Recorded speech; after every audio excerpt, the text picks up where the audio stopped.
In today's video, I'm about to teach you the top 3 secrets pros use to play lockdown man coverage in Madden 24. Now, we all know man coverage is good this year, but the pros, man coverage is better, man. You might be wondering, how do the pros stick to my receivers like glue?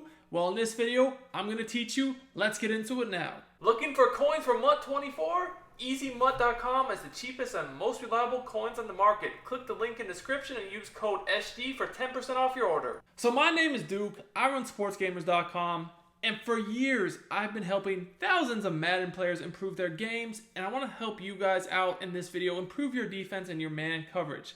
Now, as I mentioned earlier, the pros seem to always have sticky man-to-man coverage, and you might play man-to coverage and you might get burnt. So you're probably wondering hey, why does my man coverage not work as good as the pros? And the reason is there's 3 secrets you need to know to utilize on defense to play man-to-man coverage. And I'm going to go over all of them in this video and also kind of teach you guys how to blend them all together, bring them all together for some lockdown man-to-man defense. Now, the tips I'm about to break down in this video, you can apply to pretty much any defensive playbook, almost any defensive formation. However, I will tell you guys in this video, I'm using the multiple defensive playbook, and typically I recommend playing man-to-man coverage from either some sort of nickel or dime set because they're going to get multiple DBs on the field. This year, unless you have a lurk artist, linebacker, they're just not going to play very well against the pass, and even at that, really, one of the things you want to look for is 90 man coverage rating.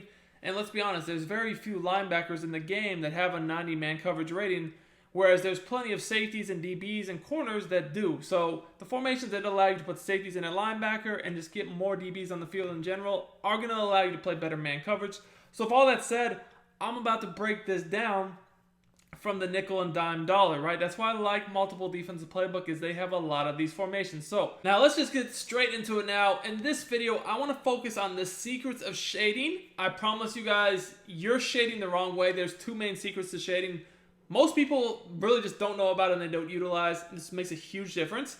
Also, the alignment of not only your defensive formation, but the offensive formation, because it's going to let you know what you get beat with, really, and how to defend it. And finally, when to press and when not to press. I see so many players they don't know when to press, and it kills them. So we're going to teach you guys how to bring all this important information together. Promise you, you'll play lockdown man coverage when you put it together. And if you want more high-level Madden content like this, make sure you subscribe to the channel. Drop me a like on the video, comment, man. Show the love. It really does help me out a lot as a content creator, and I really do appreciate all the support so far you guys have given me this year. It means a lot. So, with all that said, I want to really use tight end bunch formations on offense mostly because that's what people use online more than anything else, especially good players. Especially if they see you in man coverage, they're going to be in tight end bunch because these formations, they create natural picks and rubs, and they have good routes to beat man, crossers, posts, corners, let's be real.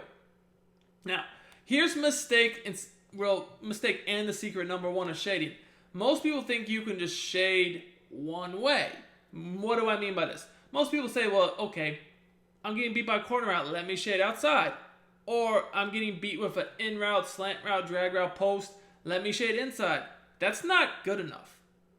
And to most of you, you're probably like, what? What do you mean? Well, let me explain. So when you hit coverage audible triangle or Y to bring up your shading menu, you'll see on the right stick you can shade up over the top, underneath or down, that's down. Inside, it's to the left, outside, it's to the right. Well, the truth is, this year, if you just shade in and out, it doesn't do much. It really doesn't do much at all. What you really need to do if you want to play lockdown man is first, shade underneath at all times that you actually want to utilize shading. So, first, I'm going to shade underneath. Now, after that, I either shade in and out. So, if I'm getting beat by mostly corner routes, I'll shade out. So, this is a play of corner routes here. I shaded inside, and then I shaded outside.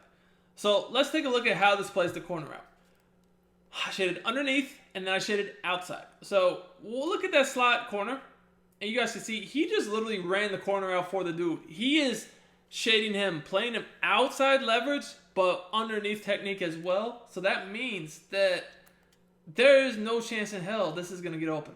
The other thing I want to mention, and we're going to go ahead and run another example of this, is that if you're going to shade underneath, you need to have somebody over the top. Because the one weakness of underneath is if someone beats you off the press on a streak route and there's no safeties over the top, you might get beat deep. Like, I'm not going to lie to you. But just to show you guys what I'm talking about, I have picked bench. And this time I'm going to shade underneath and then inside. Bench has all out-breaking routes. It's corners and outs. But you're going to see that the corners and outs, they don't really beat me because I shaded down and then a direction. Now, like, yes, again, it would be better to shade outside if possible, but I guessed wrong. And, I mean, you guys see, it didn't matter. Nobody is open. I mean, they would have played it probably even better if I guessed the right way. But just the simple fact that I shaded down and then, either in and out, like, again, they're all covered well. Now, the other thing is, when it comes to shading I want to go over is individual versus global shading. What do I mean by this? Well, there's global shading, which I just broke down, shading your whole defense inside, outside, down, up, whatever. But then there's individual, where you can just individually shade a single receiver a certain way, which very much comes in handy. You're probably going to want to use both at the same time. So what would be a good example of this? Well, we could go over several, but honestly, just a simple play like I just ran with Z-Spot is a great example. Do you want to become a better Madden player and win more games? If so, check out my premium Madden strategy website, sportsgamers.com. I have built sportsgamers.com to provide you with the best Madden tips, best Madden ebooks and schemes, all from the pros at the lowest price possible. I have helped thousands upon thousands of Madden players improve their games, and I can help you as well. Our VIP Madden membership is our best offer yet. This membership will include all of our Madden ebooks all year long and hundreds of weekly Madden Vault tip updates to keep you ahead of the game. Click the link in the description and use coupon code DUKE for 10% off your order.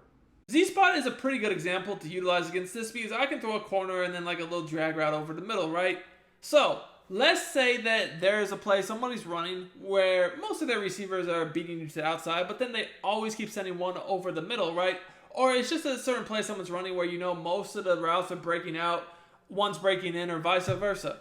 So you can actually globally shade your defense to take away all the out-breaking routes and then individually shade the one defender to take away the in-breaking routes. This is how you do that.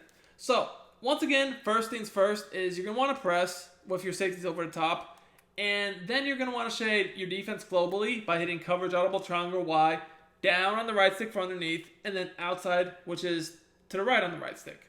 Now, to individually shade, what you do is after you do this, you hit coverage, audible triangle Y, then you hit the X button. Individual coverage now pops up. So let's say the circle keeps going over the middle. So we hit circle, and you guys see we can shade left or right. So we want to shade left. That's to the left on the right stick. So if I go and snap the ball here, you'll see that, that gets covered well. Like that drag, that's not a good throw. I mean, I understand he was able to somehow throw it over the top of me. But if you want to do that, man, have at it, man. With an even matchup, that's a pick most of the time. Like that was not something that you can really rely on in this year's game. That was good coverage. So that is the keys to shading. Now, the next thing I want to look at is using alignment and when to press, when not to press. So first off, alignment is extremely important. And what I mean by that is, are the receivers lined up off the line of scrimmage or on the line of scrimmage? Because this is going to let you know how the interactions with releases will go. Also, are we talking compressed? Are we talking spread? Because if we're talking compressed, and what I mean by that, are the receivers lined up in tight, close to one another? That's where we're going to see rub routes, separation off picks. Whereas in a spread formation, lined up, to the sideline with space in between the receivers, like this, bunch is compressed. However, something like this, so spread, 4 verticals, this is spread. So it lets me know based upon alignment what I have to worry about. In spread, you pretty much know, okay, there's not any natural picks and rubs, so it's not going to be extremely corner out, drag, in breaking route heavy. What is it going to be in a spread out formation? Probably going to be 4 verticals or just a play like slants, right? Because we can't rely upon those routes to create natural rubs and picks, whereas in tight and bunch formations, you can. So if I go back to what I was in, say I'm in this, I already know based upon this, the bunch side of the formation, I have to worry about the corners, the crossers, the posts, right? It's just letting you know these little things, then kind of will say okay, which way should I shade? It's obvious when you look at the alignment because then you know what routes they're probably going to run. And that leads me to my next point, pressing not pressing. So the first mistake I see with pressing all the time is guys come out here and they run their dollar, spinner DB fire type defenses, but really, the spinner, the man blitzes, and they just press their whole defense. And when I see this, I just start shaking my head because you never against any sort of like decent man beating receivers want to press your defense when you're blitzing, because when you do this, you're essentially creating a situation where if my receiver simply wins off the line, I now have wide open players for, touchdowns, just big plays. Like, let me show you guys. I'm just going to pick, wide trail. This is a very good man beater. Well, hey, look. Right off the line, my guy won, and if the quarterback makes an accurate throw, Deshaun Watson, man, he's had a little time off. He's had just a little time off, man. That's a touchdown. A point blank period. Look, happened again. He makes an accurate throw. It's a touchdown. But once again, Deshaun Watson, he's a little rusty. So this is what I mean. You cannot come out here playing man coverage and, just pressing like this. Because if you do, all that's going to happen is your DB does not win on the press animation, and it's a huge play, maybe a touchdown. They scored in one play. That's never the way to play it. So when you press, you have to make sure, like I was using the first example, you have the safeties back. That's why if you press, now you can feel safe. You can shade underneath, shade left, shade right, whatever, and your safeties will be over the top. You don't have to worry about it. It could be that on Madden, you could press, right, and you could then shade your coverage over the top, and they won't actually press, and you won't have to worry about getting beat. That no longer works this year. If you press and shade your coverage over the top, they get beat just as bad. Now, yes, I understand, most of the time, they're not going to get beat off the press because they shouldn't even press anymore. But as you guys saw right there, certain routes and alignments, they still press even though you tell them to shade over the top. And even if they don't press, they just let the receivers run right by them. Shade over the top this year from press alignments is horrible. As you guys can see, look, everybody's open on this play. Literally, my whole team is open. So the only way, I could get something bad happen here is just a bad throw. But, everybody's open, and I understand I got instant pressure, great. Everybody is open. So, that does not work. So, what do you do if you want to blitz and you're playing man? Well, this is what you got to do.